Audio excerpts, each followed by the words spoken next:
안녕하세요. 오늘은 역대하 20장입니다. 여호사밧과 연합군의 전쟁이 나와 있습니다. 여러분 역대하 20장을 꼭 기억해 주셨으면 해요. 이 장은 다윗과 골리앗 장면이나 기드온의 300용사 장면만큼이나 유명해야 되는 장면이라고 생각합니다. 오늘 이 장면을 읽으시고 들으시고 오랫동안 기억해 주셨으면 좋겠습니다. 시작해 보죠. 유다에게 전쟁이 일어납니다. 세 나라가 연합해서 유다를 쳐들어와요. 병력 차이가 압도적으로 납니다. 이건 싸워서 이길 수 있는 전쟁이 아니었어요.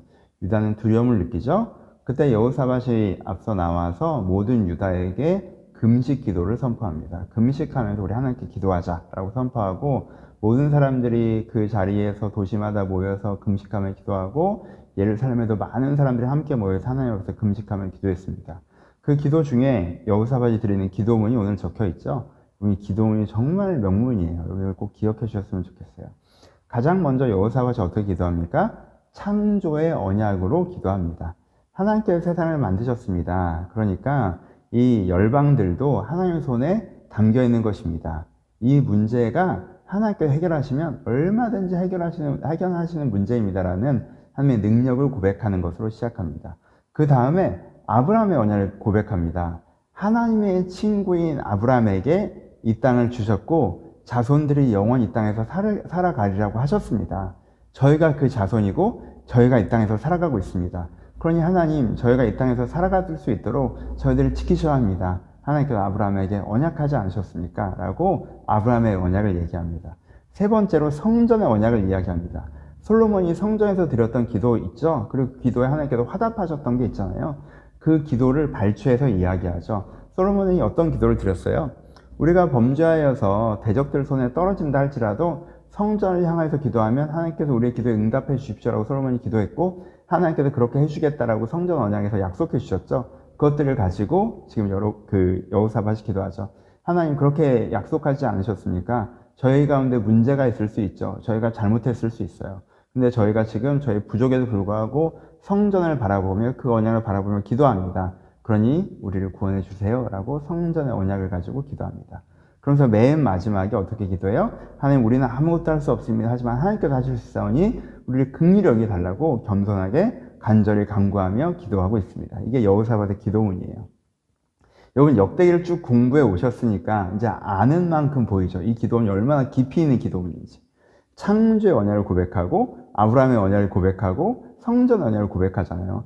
아브라함과 다윗의 언약은 그 왕대심의 언약을 고백하며 기도하는 것이고 이 솔로몬이 했던 기도 중에 뭐예요?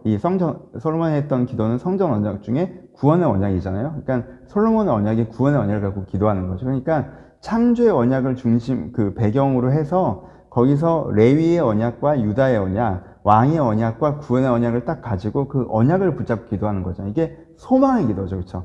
하나님 그렇게 그 소망을 주셨으니까 하나님 그렇게 언약을 하셨으니까 분명히 하나님께서 그것을 이루실 것입니다를 기도하는 거잖아요. 내 편에 서서 소원의 기도를 하는 것이 아니라 하나님 편에 서서 소망의 기도를 하는 거예요. 진짜 정말 정답의 기도를 딱 합니다. 여호사밧이. 그렇죠? 이렇게 기도하니까 하나님께 기뻐하시죠. 하나님께서 어떻게 응답하십니까? 이 기도 하나님께서 뭐라고 응답하세요? 두려워하지 말라, 놀라지 말라 라고 하는 여호사밧에서 하셨던 그 말씀을 이들 가운데 응답하시죠. 걱정하지 마, 두려워하지 마, 놀라지 마. 그래서 뭐라고 하시냐면요. 이 전쟁은 너에게 속한 것이 아니라 하나님에게 속한 것이다. 나에게 속한 것이라고 딱 응답하시죠. 여러분 이 유명한 찬양 있죠. 전쟁은 나에게 속한 것 아니. 그렇죠? 주를 찬양. 그 찬양이 이 본문을 기반으로 만들어진 찬양인 것 같아요. 그렇죠? 전쟁은 나에게 속한 것이다. 너에게 속한 것이 아니다. 라고 딱 얘기하시죠. 그러니까 너희가 그냥 마주 나아가라. 두려워하지 말고 나아가라. 라고 하나님께서 응답해 주십니다. 그 응답을 듣고 유다는 어떻게 반응합니까? 응답을 듣자마자 하나님 앞에서 기뻐하고 찬송하죠. 그렇죠? 아직 상황은 변화되지 않았어요. 대적들은 여전히 우리 가운데 진군해 오고 있습니다. 근데 이 사람들이 먼저 기뻐하고 찬송하죠. 그리고 아침에 일찍 일어나서 대적을 향해서 마주 나아갑니다. 여러분 이게 쉬운 일이 아니었어요. 우리는 성에 있고 하나님 그냥 대적을 물리쳐 주시면 안 돼요? 그렇죠? 그게 사실 더 좋잖아. 대적을 향해 마주 나아가라잖아요. 그러니까는 양쪽 진영이 이제 붙으려고 이렇게 사실은 상황은 어때요? 엄청나게 많은 적군이 있는데 그 적군과 싸우려고 우리가 이제는 이렇게 마주 나아가는 거예요. 그렇죠? 그러니까 찬송하며 나아가고 믿음으로 나아가지만 이게 가까워질수록 좀 떨리겠죠. 긴장되잖아. 막상 딱 맞닥뜨리면 우리가 질 수밖에 없는 병력이란 말이에요. 긴장되잖아. 근데 그렇게 딱 하는데 여호사밧이 얼마나 멋있는 사람인 줄 알아요? 그때 딱 여호사밧이 나서 뭐라고 해요? 사람들이 긴장하고 두려워할 만한 때쯤 앞에 딱 나서 외치죠. 여호와를 신뢰하라. 그리하면 견고히 서리라. 선제를 신뢰하라. 그리하면 형통하리라 하고 딱 외치죠. 그렇죠? 그러면서 여호사밧이 뭘 하냐면요. 성가대를 쫙 모아요. 그래서요. 성가대에게 가운 다 입히고 예복을 쫙 입히고 모든 진영에 맨 일렬에 세워버립니다. 그러면서 찬송하게 해요. 여러분 여호사밧이 얼마나 이게 대단한 건지 아시겠죠? 여러분 이게 지금 양쪽 군대가 지금 마주 이렇게 오고 있는 거예요. 양쪽 군대가 마주 오고 있는 거예요. 그러니까 근데 성가대를 일렬에 세운다고요? 마주하면 다 죽어요. 그렇게 그 일렬이 무너지면 대우가 다 무너집니다. 이대로 가서 전쟁을 하게 되면 그대로 지는 대우예요. 그렇죠? 근데 왜 그렇게 해요? 하나님께 분명히 뭐라고 하셨어? 이번 전쟁은 우리 참전하지 않을 거라고 하셨어. 우리 지금 하나님께서 전쟁하시는 거 구경하러 가는 거야. 그러니까 구경하러 가는 걸 우리가 더 명확하게 하자라고 하면서 일렬에 찬송가를 세워버리고 찬양대를 세워버리고 가운 입고 찬양대 세우고 찬양하게 하니까 백성들이 찬송하면서 걸어가게 만들어요.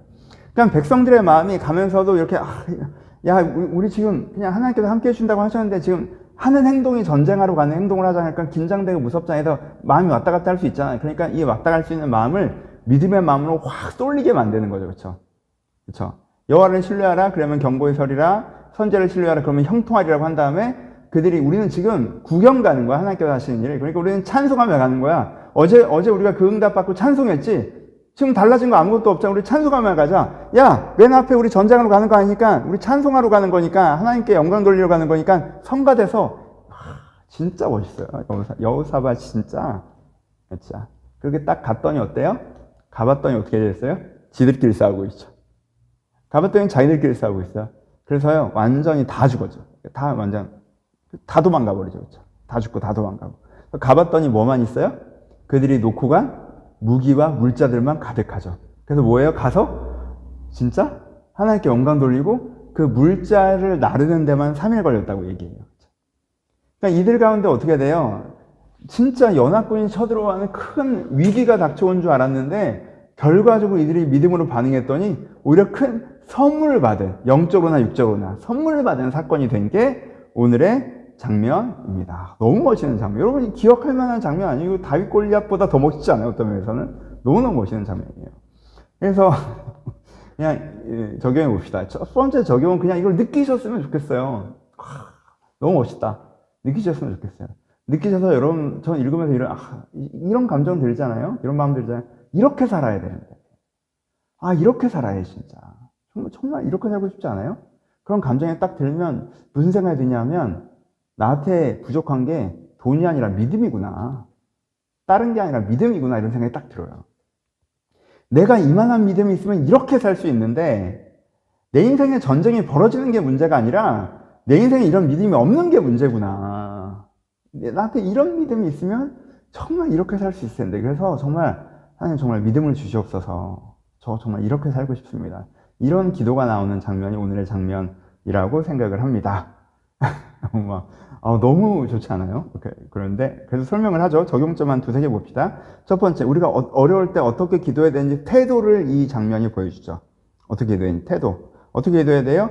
겸손히 기도해야 되죠. 간절히 기도해야 되죠. 믿으면서 기도해야 되죠. 순종하며 기도해야 되죠. 어떻게 어려움에서 어떻게 기도하는지 태도를 보여주고 있습니다. 보세요. 그러니까 그 반대로 이것도 너무 길어지는데 간단하게 얘기하면 여러분 우리가 어려울 때 기도하면서 이런 태도가 아니면 안 되겠죠. 근데 우리가 어려울 때 기도한다면서 어떤 사람들 어떻게 기도해요? 원망하며 기도하죠. 하나님 나한테 왜 이래요? 이러면서. 그럼 그게 어려울 때 그래서 계획하며 기도하죠. 하나님 이렇게 해주세요. 나는 성에 있을 테니까 하나님께서 싹 알아서 해줘. 막 이렇게. 그렇죠? 네. 순종하지 않고 기도하죠. 하나님께 이렇게 하라고 하는데 그거 안 하죠. 그렇죠? 불신하며 기도하죠. 정말 되긴 되는 거야?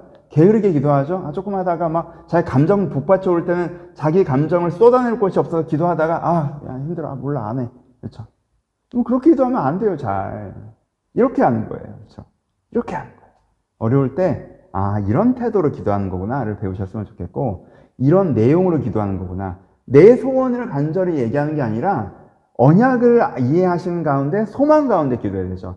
하나님의 백성들이 이렇게 한다고 하셨잖아요. 하나님 나를 이렇게 한다고 하셨잖아요. 제가 하나님의 백성이고 하나님의 나라입니다. 내 안에 그렇게 하여 주옵소서 라고 내가 그 간구의 내용도 이 언약 안에서 기도하는 것이고 소망 가운데 기도하는 것이지 내 소원 붙잡고 기도하는 게 아니라는 거. 그래서 기도의 내용도 배우셔야 되고, 무엇보다 가장 아름다운 것 중에 하나 적용해야 되는 건, 진짜 이 언약을 정말 아는 만큼 우리가 기도할 수 있는 거예요. 언약을 깊이 이해하고 깊이 이해하는 것에서 멈춘 것이 아니라 그게 나의 고백이 돼야 되는 거구나. 그때 하나님의 역사가 일어나는구나, 진짜. 창조의 언약을 이해하고 아브라함의 언약을 이해하고 성전 언약을 이해하면서 그것을 나의 고백으로 삼을 때 하나님께서 이것을 이루시는구나 라는 거죠. 그렇죠? 그러니까 역대기를 쫙 공부해 오고 나서 이 장면을 보면 이렇게 하는 거구나가 딱 보이는 거예요. 그래서 이게 그 역대기 시대 유대인들에게도 우리가 언약을 그냥 신학적으로 이해하는 게 아니라 이렇게 고백하는 거구나 라는 것을 배울 수 있었을 것이고, 그들도 그렇게 배울 수 있었을 것이고, 그러니까 여러분, 그러니까 신학적인 언약 이해가 아니라 신앙 고백으로서의 그걸 깊이 이해하신 다음에 여러분들 진짜 고백하실 때 하나님께 여러분한테 응답하셔서 정말 이 구절, 전쟁은 너에게 속한 게 아니야, 나에게 속한 게 아니야, 그러니까 두려워하고 놀라지 말고 와서 구경해, 이런 응답들을 우리의 삶에서 받아갈 수 있었으면 좋겠습니다. 감사합니다.